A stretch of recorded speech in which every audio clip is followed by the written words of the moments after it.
1. TJ Watt contract update, Steelers not trading star pass rusher in 2025. 2. Steelers TJ Watt extension hesitation, will his later 2024 performances impact negotiations? 3. TJ Watt contract situation, what's holding up the Steelers? 4. Steelers inquiring about TJ Watt's trade value. 1. TJ Watt contract update, Steelers not trading star pass rusher in 2025. TJ Watt's future with the Pittsburgh Steelers is a hot topic right now, but here's the twist: despite ongoing contract talks, the team hasn't even explored trading their star pass rusher. According to Kaboly of the McAfee show, the Steelers are still deep in negotiations with Watt but have made no moves to reach out to other teams about a potential deal. This revelation alone raises eyebrows, especially when you consider the stakes involved. But here's where it gets controversial: while some fans are already speculating about a trade, the reality is far from it. The Steelers are focused on resolving Watt's contract situation before training camp opens on July 23, and there's no sign of a holdout this time. Let's break it down. TJ Watt, entering his final season of a 4-year, $112 million contract, is currently the 7th highest paid pass rusher in the NFL, averaging just over $28 million annually. That's a hefty sum, but it pales in comparison to Cleveland Browns' Myles Garrett, who recently locked up $40 million a year. Watt, 30, wants to reclaim the title of highest paid defender, a role he held briefly before Garrett and later Jamar Chase snatched it away. But is Pittsburgh willing to match that kind of spending? The Steelers have the cap space to do it, but the question is whether they want to. And this is the part most people miss: last season, Watt's stats dipped. While he still led the league in forced fumbles, his 11.5 sacks were a steep drop from 2023, and he managed just 2 sacks in the team's 5-game losing streak to close the season. That performance could make the Steelers hesitant to hand him a record-breaking deal right now. So what's next? The most likely scenario? A midsummer contract extension. Both sides want a deal, and when that's the case, history shows they usually get one done. But with millions on the table, the process might take longer than usual. And here's a thought-provoking question for fans: if Watt's stats dipped last season, does that justify the Steelers dragging their feet, or is it fair to expect a superstar to be paid top dollar regardless of short-term slumps? Now, let's address the elephant in the room: could a trade ever happen? Technically, it's not impossible. But it's so far-fetched it's almost laughable unless Watt and the team reach a dead end and he threatens to sit out games. Right now, though, there's no indication that's on the table. The Steelers' best player isn't going anywhere, unless you're a die-hard fan of wild speculation, which is always fun to debate. What do you think? Should the Steelers pay Watt more despite last year's dip, or wait and see how he performs in 2025? Drop your thoughts in the comments below.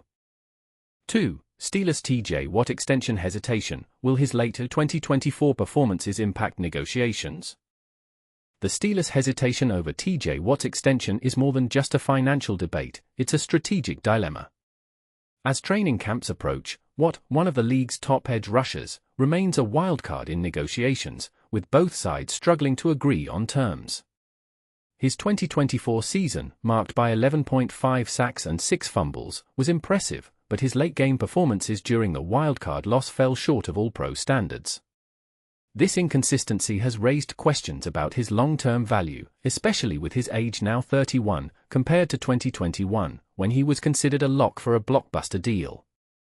But here's where it gets controversial: while Watt's 2024 stats were solid, his 2022 injury, a torn pec, limited him to 10 games, yet he still led the NFL in sacks for 2 seasons before and after that. Critics argue this proves his durability, while others say it highlights the risk of relying on a player who may decline in production. The Steelers, under pressure to compete in 2025, face a tough choice: invest in a veteran who might fall off or let him go as a 2026 free agent. And this is the part most people miss: the Steelers' philosophy of avoiding in-season contract talks means any deal could hinge on Week 1 as a deadline. Last year, Watt held out until his deal was finalized days before the season started, a tactic that might repeat. Yet, with the team's 1-10 record in games Watt has missed, trading him seems unthinkable. Still, speculation will linger until an agreement is reached. Will General Manager Omar Khan follow his predecessor's path and commit to another mega deal, or will he leave the door open for a potential 2026 exit? The answer could define Watt's legacy and the Steelers' future.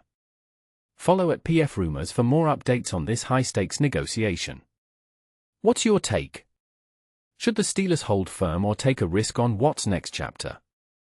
Share your thoughts in the comments below. 3. TJ Watt contract situation. What's holding up the Steelers? The Pittsburgh Steelers find themselves in a familiar yet precarious position, juggling high-stakes contract negotiations with one of their star players. But here's where it gets controversial. This time, it's with franchise cornerstone TJ Watt, whose contract talks have stalled, leaving fans and analysts alike scratching their heads. Fresh off the heels of the prolonged Aaron Rodgers contract saga, the Steelers are now under the microscope again, with Watt's future hanging in the balance as he enters the final year of his deal.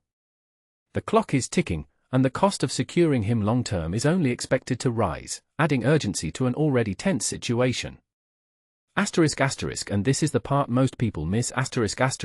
Mike Florio of Pro Football Talk suggests the holdup isn't just about money.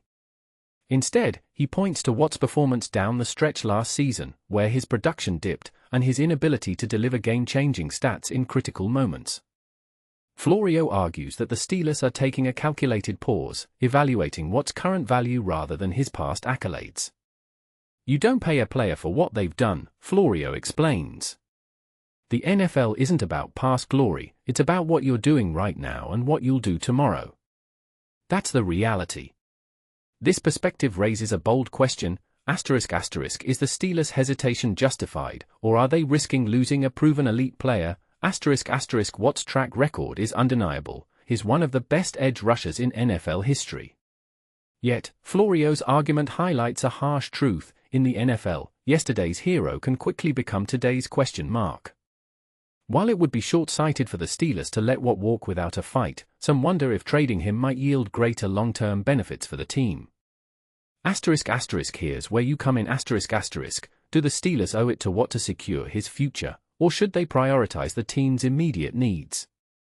Is Florio's take fair, or is he underestimating Watt's potential to bounce back? Let us know in the comments below. And don't forget to bookmark Steelers on SI for all the latest updates, interviews, and in-depth analysis on this developing story and more. 4. Steelers inquiring about TJ Watt's trade value. Steelers reportedly exploring TJ Watt's trade value amidst contract talks. What does this really mean? But here's where it gets controversial. Is the team genuinely considering trading their star linebacker, or just gathering information? Mark Kaboly, the Steelers correspondent for the Pat McAfee show, provided conflicting statements that highlight the nuances of sports reporting. In a tweet, Kaboly confirmed that the Steelers have not reached out to other teams about trading Watt. However, during a live radio interview on 93.7 The Fan, he suggested that the Steelers are indeed inquiring about potential trade offers. This discrepancy raises questions about the difference between official statements and off-the-record conversations. Kaboly explained that the Steelers' inquiries are part of due diligence, essentially, understanding the market value of their top player. It's a common practice in the NFL, especially when facing contract disputes. For example, when teams declare they have no intention of trading a player like Patrick Mahomes or Josh Allen, it doesn't necessarily mean they're set in stone. Past history shows that teams can change their minds. If the Steelers do decide to trade Watt, it would likely require a substantial package to satisfy both parties. The team needs compensation, while Watt seeks a lucrative contract extension. This delicate negotiation underscores the complexity of high-profile free agency situations. One strategy the Steelers might consider is allowing Watt to explore trade options himself. This approach gives players leverage, as demonstrated when the Bengals let Trey Hendrickson shop himself. However, it also carries risks, as players might not find a deal that meets both their financial demands and the team's expectations. The Steelers' efforts to gauge Watt's trade value reflect the significant gap between their current offer and his desired terms. As we approach the start of the season, the outcome of these negotiations will be crucial. Will Watt accept the Steelers' best offer, or will he seek greener pastures elsewhere? In the coming weeks, we'll see if the Steelers' due diligence pays off or if they face a difficult decision come week 1. Stay tuned to find out how this high-stakes drama unfolds.